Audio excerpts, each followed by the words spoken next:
Hi everyone, so the Diablo 4 server slam is starting, and there have been quite a lot of changes since last time we played the open beta in March. You might remember this guy here, Oscar Reed, the level 35 elite dude in the far west of the Fractured Peaks region, that a lot of people were farming to get high level loot. I made a video about it originally. You can get up to 400 plus item power items there, and this was one of the best ways to gear up because we were capped at level 25.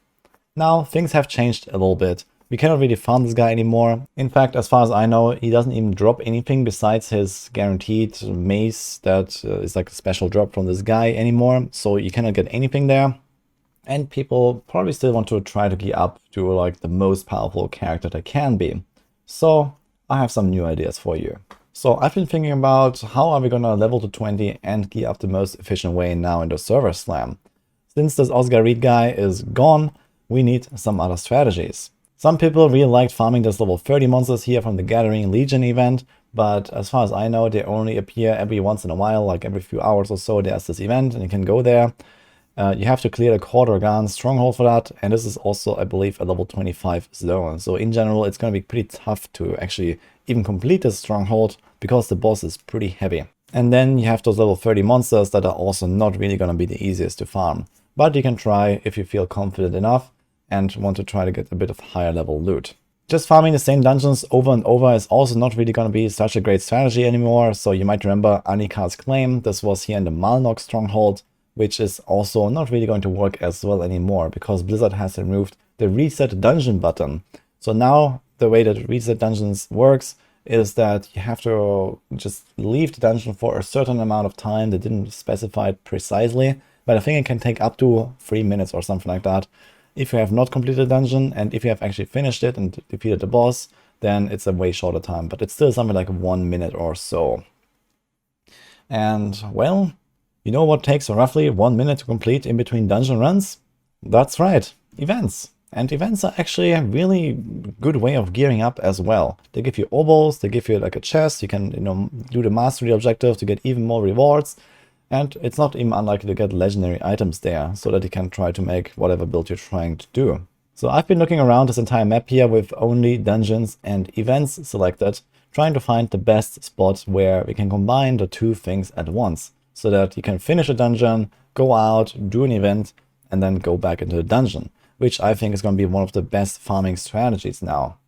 And well, turns out there's Dead Man's Stretch here in the far southeast of Fractured Peaks, which was already a really good dungeon. It's a very easy dungeon. It also has a lot of elites with animals carriers in the first part of the dungeon. It has no real boss at the end, so it's easy to complete in any case, even if you have low single target damage. And there is an event right in front of the door. I was actually farming this dungeon in particular already last time around, a little bit at least, here and there, and it was definitely a good destination, but this event was sometimes bugged and you couldn't complete it. I imagine this has been fixed since then, so that you should probably pretty reliably be able to go out of the dungeon after finishing it, do the event, and go back in and it should be reset. Also, of course, you can use the downtime between dungeon runs to teleport to town, for example, salvage your stuff and maybe look for some upgrades that you have found. So this is obviously an option.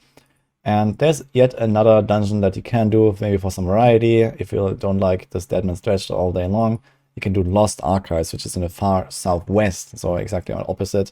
There's also the event, so this is like a bit misplaced. I think this is here and here basically, so pretty close to each other.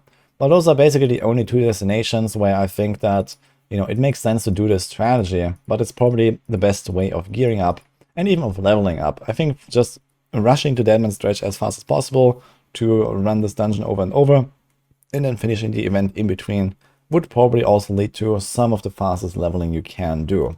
Previously, people were doing something like Moorwood, which is down here in the south, in the center.